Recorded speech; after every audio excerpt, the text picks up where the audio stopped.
What is up guys, Jarv here, back today jumping into Destiny 2. Now in our video today we're taking a look at some awesome cheese spots for the Warden of Nothing strikes. So if you're going to be jumping into the Grandmaster Ordeal, want to find some cheese spots for the final boss room, then be sure to stick around and enjoy the video. Now huge shout out to Got Demons, Plemish, Andy, Mr. D, and No One Finisher. These guys left a comment in the first hour of my previous Destiny video going live. If you want to shout out in my next video as well, then be sure to leave a comment and rating down below. Now if you're new here and you want to keep up to date with all the latest Destiny 2 content as well, then be sure to hit subscribe. But without further delay guys, let's jump into the video.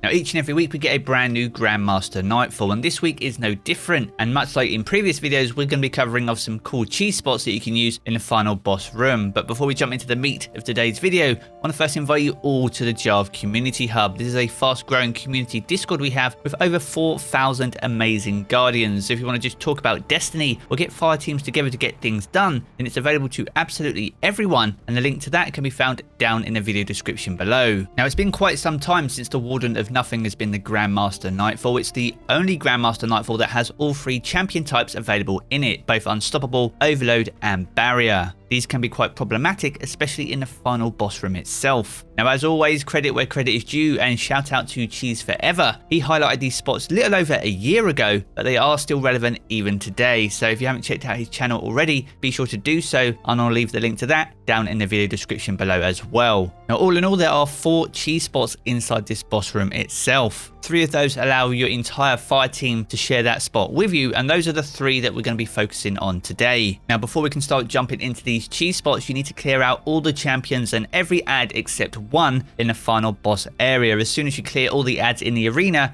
this will start the final boss encounter. So be sure to focus on the champions and leave everything other than a goblin up, and once you are all in position, you can then defeat this goblin to kick off the encounter. And once you're happy that you've cleared out the arena appropriately, we are ready to jump into the first cheese spot. Now this one's accessible right where the boss spawns. If we head over to this part of the arena and jump outside the arena towards the 3rd and 4th strut here, there is an invisible platform that you can stand on. Now this platform is big enough for at least 2 guardians, and whilst in this position you're able to jump up and deliver damage to any ads inside the arena. To make the most of this spot though, I highly recommend at least one of you having Anarchy. Being able to deliver tick damage from this position is by far the safest option. Now for the second cheese spot, this is directly behind you as you enter the arena. So once again, once you've cleared all ads except one, you want to jump up on one of these outside pieces of architecture and onto the top of one of these outside shutters. From here we're going to jump further forward. You want to get more distance than height though, as there is an invisible ceiling which will push you down, and if you're in the Grandmaster version you most definitely won't want to hit that, because you want to save as many revives as possible. However, once performed successfully, you are in a very safe position indeed. Once again, more than one member of your fire team can be in this position, and you can deliver damage to any ads and the boss from outside the arena using these side sections that you can see here. Now the 3rd and final one, probably the best out of all 3 spots that we're covering in this video, is on top of the outside left section. If we jump up onto one of the pieces of cover on the left side of the arena, you can use this to jump through a hole in the ceiling on the left side of the map, and you have pretty much free reign on the entire left section of the arena from outside the map. It's great for when the boss is rotating, as he'll rotate directly below you. So once again, if you have Anarchy or any solar or vortex grenades, these are